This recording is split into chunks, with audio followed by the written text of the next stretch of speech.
bounces off too, then hits the ground, and Ulster have possession again. Humphreys, Wallace, Darren Cave. The pass might have been a little forward.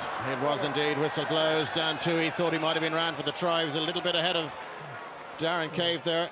Yeah, there's no doubt about it. That was a forward pass, but they're doing the right thing. You see, it's early days, and you can see the system that Ulster are playing there. They're using their forwards well, and they're just going in a same direction type of motion where the forwards stand out. They hit it up, and then they move the same direction with forwards flanking Ian Humphreys, giving him options so he can either move it wide or hit the forwards. But the fact that Scarlets aren't coming up in their face and putting them under pressure is making it very easy for Ulster to actually gain ground every time they get the ball, and that's why they're getting into those positions. But just the last little bit is eluding them. Nice, just here. Time back on, Whitey. Assistant referee spotted an infringement. Dangerous tackle. Penalty to Ulster, and Ian Humphreys finds touch. Here we might see it again. Cave lifted by Joe Adjua. Oh yeah, you can see it there. Ooh, I don't think he actually tried to slam him into the ground, but I mean, if a referee sees anything like that where the head is pointing down in, or the assistant referee, it's gonna, that's gonna be pinged for sure.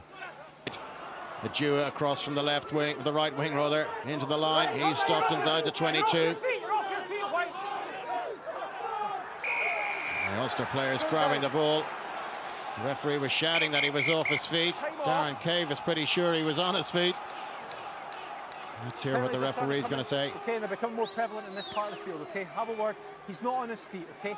He must be on his feet when he contests possession. Can you have a word with your team and sort the discipline out? Thank you. Thank you. Yeah, they're under it now. They're really under the pump at the moment. They're just they're struggling with their own game, and even when you saw the ball went loose there. It's a team that's on their game would have had 3-4 players in on that ball. One guy just dived on it, and the rest of them just watched them. And that's always a sign that things are, a team is not on their game. There's no drive. There's no desire for the contact area. You can compare it with this, with what the Scarlets are doing, and they're not. But believe me, they're not tearing into things, but they're a lot more committed than Ulster at this moment in time. And the ball is there for Scarlets, and Ulster have got their hands on it, but illegally so. Peter Allen reaching for his pocket. There's going to be a sin bin here, and it's David Pollock will get 10 minutes rest. Ruxform, offside. Yeah, it's silly, really. I mean, and you think about it, he's trying to Richie McCaw there on, and he's playing it on the line. He's not getting away with it. He's probably not cute enough at this stage in his career to do that sort of stuff. But unfortunately, this for where he is, he should have been a bit more aware of where he was on the field. Of course, Davies makes the break here, gets taken down. That was originally from an inside pass from Reece Priestland, and Ulster at this stage were reasonably stretched. There was space, but you can see it there. He's fighting for the ball. Again, the referee possibly a little bit harsh, but the ruck was formed when he was actually interfering with the ball, and he felt he'd been talking to him earlier on, and he just said, right, that's it. I'm going to make a mark here. But again, side is 22. Here's the option to go for touch. Ball obviously swerved outside and back into play. Bounced in play. Play is going on. Touch judge has his flag up. Interesting to see this one again, Emma. I think the touchers made it probably an early call on it, and they didn't expect that one to come back in. This will be interesting. Yeah. Oh, time off, Whitey, guys. Just give a second, please. Okay. He's going to kick the ball. Yeah. He is shouted. Number 4 red. 4 red. So we're saying it's a penalty, White, back here against 4 red. 4.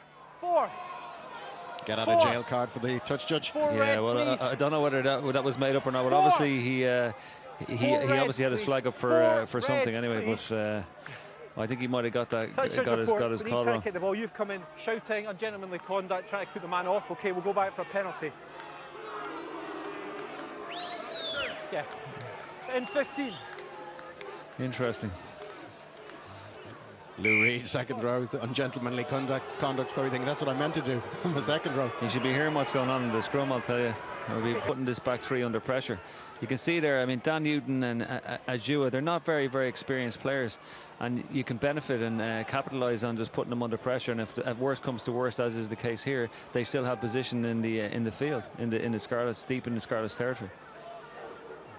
Hard to tell on that replay. Did Cave get a hand to it? Certainly bounced off the shoulder.